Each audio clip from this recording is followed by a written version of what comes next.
everyone! Good morning! Magluluto tayo ulit ng chop suey kasi yung niluto natin kahapon nagustuhan nila, so maglalagay tayo ng itlog ng pugo.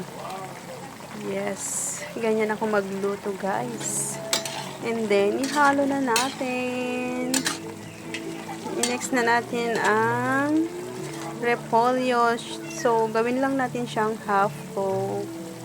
So, ayan na guys, ilagay na natin ang repolyo. Ayan.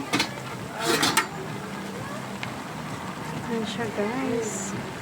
So guys, lagyan natin ng konting cornstarch na siya ang magpapalapot ng kanyang sauce. Ayan. Konti lang siya guys.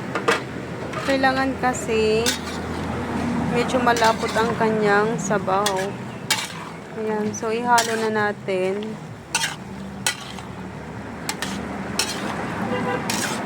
Ayan siya guys. So ayan guys, patakan natin ng konting magic sarap para lalo siyang sumarap, ano? So syempre, halo na natin. Ayan guys. So gusto kong half cook lang siya.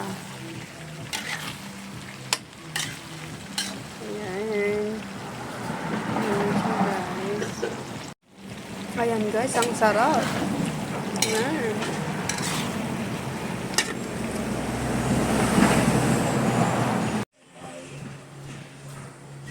So ayan guys, nalagay na dyan sa lagayan.